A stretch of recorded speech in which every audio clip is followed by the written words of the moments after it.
Last year, my oak tree didn't drop any acorns, but this year it is. I got my bucket. We're going to go underneath and try to gather up as many as we can. With the white oak acorns, as soon as they fall into the ground, they start to germinate and they'll grow. Whereas like a red oak tree, it has to stratify over the winter and it comes up in the spring. But white oaks, as soon as they drop, you got to get the acorns and get them planted right away. So let's get the bucket and grab some.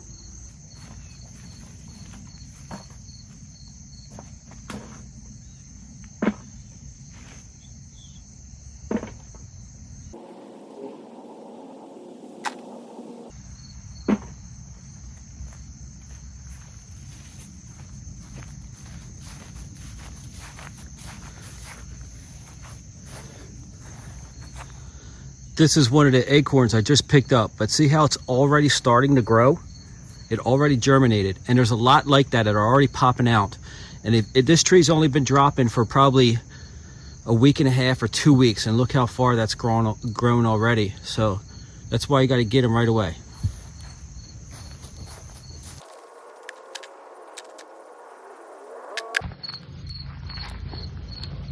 Look how many there are on the ground. They're just everywhere. Oh, we got a little toad here too. But the acorns are just everywhere. I cleaned them up here. This is where the dogs dig a lot. But let's see, let's go up here. In this leaf pile, it's a little depression, but it's just loaded with so many acorns.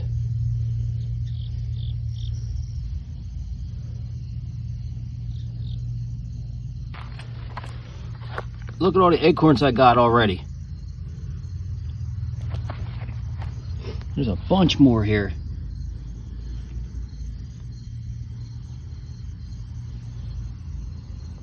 Okay, I started cleaning out the garden here.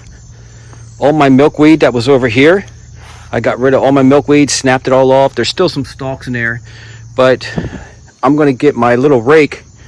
Instead of pulling out the tiller, I'll just loosen up the soil with this thing here, and I'm going to put all the acorns in the back here, over there, and then I got a little section left right here. I'm loosening that up and put them in here. These are all my Douglas fir from back in the spring when I got that whole bundle. About 99% of these trees have made it, which is great. Anywhere where one died, like in this pot here, I put in some acorns that were kind of already sprouting. There's another pot right there. That was there's another pot right there that died, and I put acorns in that too. So I think there's like 3 or 4 spots that died. That's it. Now I have put acorns in here before, and what's happened is squirrels, rabbits, groundhogs will climb over the fence. Don't matter what I put, they'll come in and they'll dig up those acorns. Birds, squirrels, anything. There's no way to keep them in here. Once they realize there's acorns here, they come back until they're completely gone. So what I think I'm going to do is plant them, and then I'm going to get boards on each, long ways on each side of that, and put a roll of chicken wire stapled on top so that the chicken wire sits up about this high off the ground, and hopefully they won't be able to peck or dig them up. But here's all my acorns right here, and there's a bunch in there that are already sprouting. Like here's one right here. See, that's what I'm talking about right there, already sprouting. So they got to get in the ground fast. I got to come up with something. Here's my little workbench for all my trees. This is all I've got left right now. Everyone took most of them. Some oaks here, little tiny white oaks they're just so tiny. Over here, these are all my blue oaks, my Mexican blue oaks from Arizona. If you go way back in history on the YouTube channel, you'll see me. I actually started these oak trees from seeds too. There's a nice one. Look how pretty this tree is. It's a Mexican blue oak. And I put some more of those Douglas fir up in here. Most of them died in this planter because the sun just heated them up. But you can see I filled it up with acorns in here. This is a birch tree that came off the mom tree right there. And all these did well in here because it's shaded from the trash can, so the soil stays wet in there. And I sprinkled acorns in there too.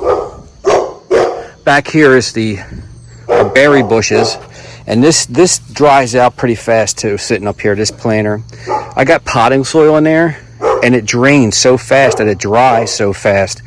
But I sprinkled some acorns in there too, so we'll get started on these acorns.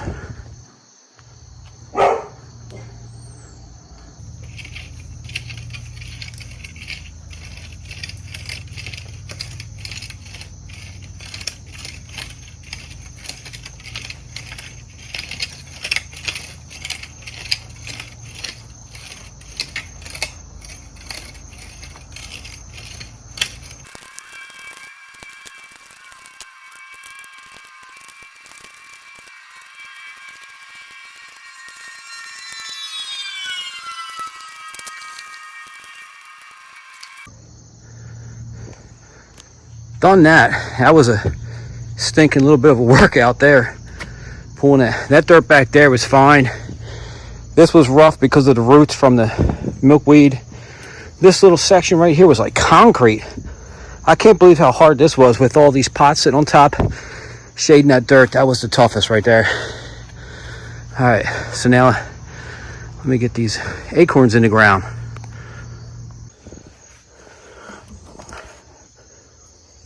Here's the ones already started. So you don't want to bury them too much. Just like they fall out of the tree and go right into the ground. They just fall and sprout just like that. Here's another one just started. So I got one there. Let's put another one right here. I would think that most of these are going to die, because this isn't the ideal situation to start trees, but we'll see how many we get.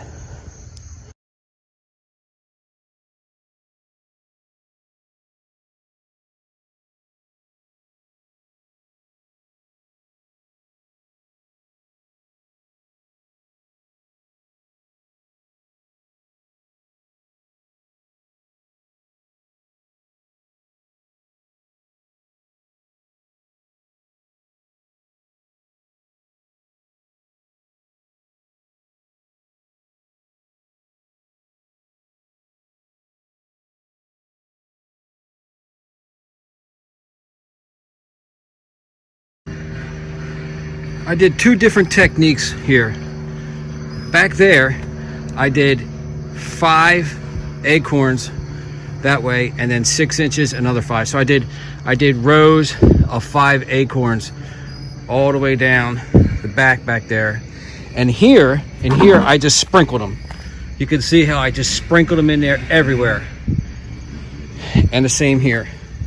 I just sprinkled them in, and I just kind of patted them down in there and gave them a drink of water. Now, for now, all I got is these cages, and I just kind of laid cages on top of everything. Maybe that'll be a deterrent until I figure out how to keep the critters out of here. But I gave it a good drink of water. My trees here were super dry, man. They were in bad shape. So I gave them a drink of water, and we'll come back to this and see if anything's sprouting up here. I've seen a lot of people plant these seedling trees, whether if you get white pine, loblolly pine, Douglas fir, or whatever, they get big bags of seedlings and put them in the ground, and the survival rate's pretty low when you got a brand new tree and you're just putting them right into a field or something. So I didn't want to do that. I had a bunch of these tree pots, so I started them in here this spring, and they have doubled their size. If you see that, they're probably 18 inches in there with a lot of new growth. And I think I want to keep them in here for 3 years before I put them in the field. So I want them to be about 2 foot tall with actual branches on them instead of just little growth like that. I want actual branches. So they're going to stay here if they can make it through the winter. And all right, we'll come back to this and see how it turns out.